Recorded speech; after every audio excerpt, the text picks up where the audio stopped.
आज मुरबाड शहरातील तहसीलदार कार्यालयाच्या समोर आमचे परमस्नेही लोकमित्र सामाजिक कार्यकर्ते आणि मला वाटते त्यांनी या रस्त्यासाठी 5 उपोषण आतापर्यंत केलेली आहेत। असे रमेशजी हिंदूराव सर यांच्या नेतृत्वाखाली आज या ठिकाणी मुरबाड शहापूर आणि कर्जत राष्ट्रीय महामार्ग क्रमांक 548 या रस्त्याच्या झालेल्या दुरावस्थेबद्दल आणि त्याला जबाबदार असलेली कंपनी आणि ठेकेदार यांच्या बेजबाबदारपणाविरुद्ध लढा म्हणून आज या ठिकाणी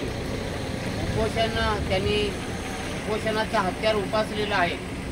पहिल्यांदा मी रमेश हिंदूराव सरांच्या या उपोषणाला भरत दळवी युवा विकास मंच मुरबाड विधानसभा आणि माझ्या KTV न्यूज चॅनलच्या वतीनं 100% पाठिंबा देतो आहे।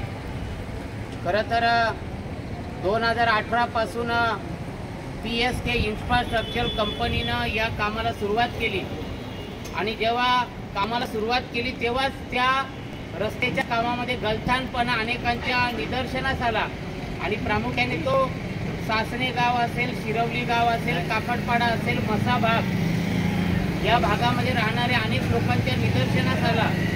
अत्यंत मनमानीपणा आणि त्या ठिकाणी रस्त्याचं काम करताना ठेकेदाराने केलेलं दुर्लक्ष त्यांच्या निदर्शनास आलं आणि तेव्हापासून या ठिकाणी रमेश हिंदूराव सरांनी उपोषण सुरू केलं।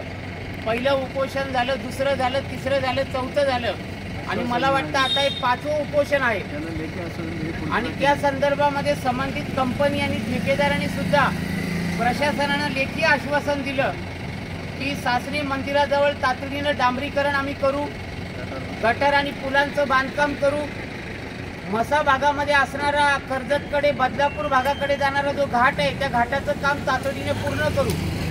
परंतु कोणत्याही प्रकारचं आश्वासन पूर्ण केलं नाही आणि साहजिकच मागणी होती की रस्ता जर उंच झाला आहे तर रस्त्याच्या बाजूला असलेली काकडपाडा, शिरवली, सासणे या गावांना जोड रस्ता असावा आणि त्या रस्त्याचं कॉन्क्रिटीकरण करावं। परंतु संबंधित ठेकेदाराचा बेजबाबदारपणा वारंवार आढळला आणि त्यामुळे पुन्हा एकदा आज रमेश हिंदूराव सरांच्या नेतृत्वाखाली मुरबाड तहसीलदार कार्यालयाच्या समोर या ठिकाणी उपोषण सुरू आहे।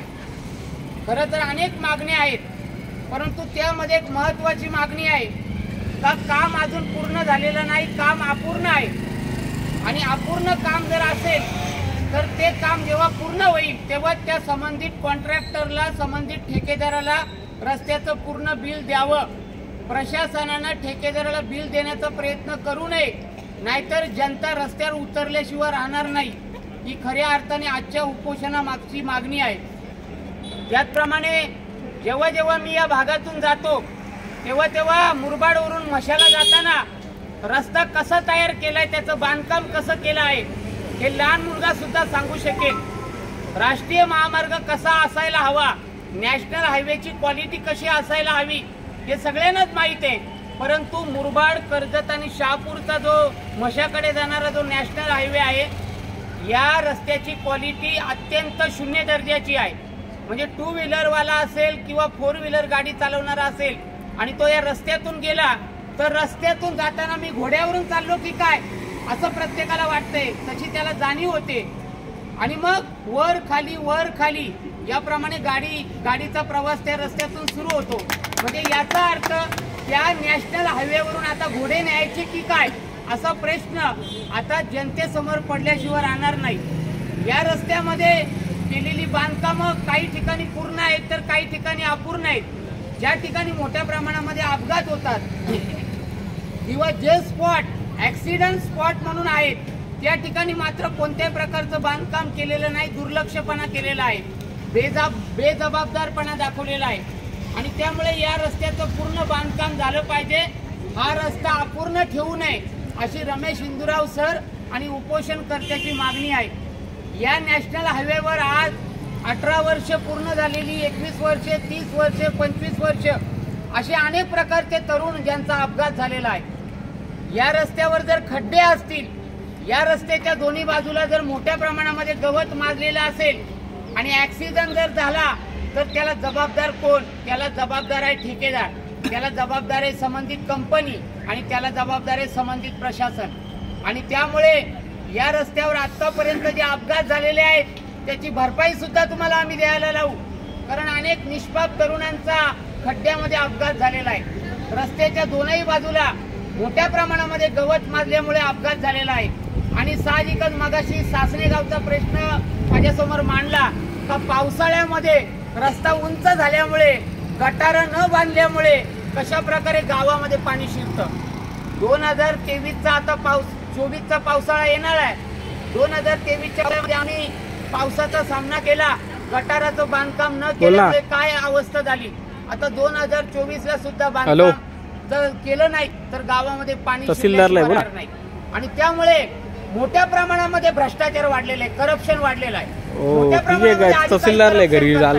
मोठ्या प्रमाणामध्ये अधिकारी पैसा शासनाने तुम्हाला नोकरीला लावलेलं आहे, तुम्हाला शासनाने नोकरी दिलेली आहे।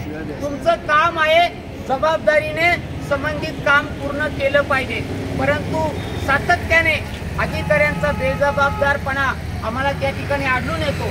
आणि म्हणून मुरबाड, शहापूर आणि कर्जतचा जो राष्ट्रीय महामार्ग आहे त्याचं पूर्ण बांधकाम झाल्याशिवाय ठेकेदाराला जर बिल दिलं तर प्रशासनाच्या इमारतीच्या काचा फोडल्याशिवाय आम्ही राहणार नाही।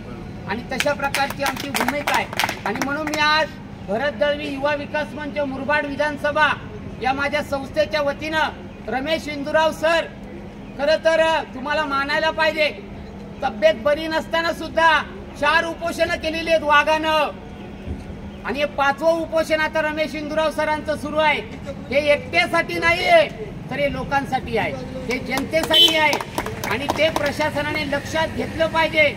जेव्हा जेव्हा तुम्ही भ्रष्टाचार कराल, करप्शन कराल, तेव्हा तेव्हा ते तुम्हाला भोगायला येईल। तुमची पापाची फळं तुम्हाला भोगायला आल्याशिवाय राहणार नाही आणि नियती तुम्हाला माफ केल्याशिवाय राहणार नाही। कर्जत, शहापूर आणि कर्जत मुरबाड हा राष्ट्रीय महामार्ग अत्यंत महत्वाचा राष्ट्रीय महामार्ग आहे। आणि तो चांगल्या दर्जाचा असला पाहिजे, चांगल्या क्वालिटीचा असला पाहिजे। त्या रस्त्यावर कोणत्या प्रकारचा अपघात होता कामा नाही। येणाऱ्या जाणाऱ्यांना वाटलं पाहिजे का नॅशनल हायवे असावा तर तो मुरबाड, शहापूर आणि कर्जत सारखा असावा, त्याचं नाव महाराष्ट्राच्या कानाकोपऱ्यात गेलं पाहिजे। पण आज आम्हाला मान खाली घालावी लागते आहे, कारण जेव्हा जेव्हा एखादा व्यक्ती मुरबाडवरून निघतो आणि मशाला जायला निघतो तेव्हा तो शिव्या शाप देतो आणि तो काय म्हणतो, रस्ता सगळ्यात घाणेरडा रस्ता, घोड्यावरून चाललो की काय असं मला वाटतंय। महाराष्ट्राचा सगळ्यात निकृष्ट दर्जाचा राष्ट्रीय महामार्ग कोणता तर मुरबाड, शहापूर आणि कर्जत। अशा प्रकारच्या लाखोळ्या अनेक लोक वाहत आहेत। आणि म्हणून माझी कंपनीला विनंती आहे, ठेकेदाराला विनंती आहे आणि प्रशासनाला माझा इशारा आहे का हे 5वं उपोषण आहे, मरण आलं तरी चालेल, इथे आम्हाला अटॅक आला तरी चालेल, पण आम्ही सत्याचा मार्ग सोडणार नाही, सत्याचा रस्ता आम्ही दूर ठेवणार नाही।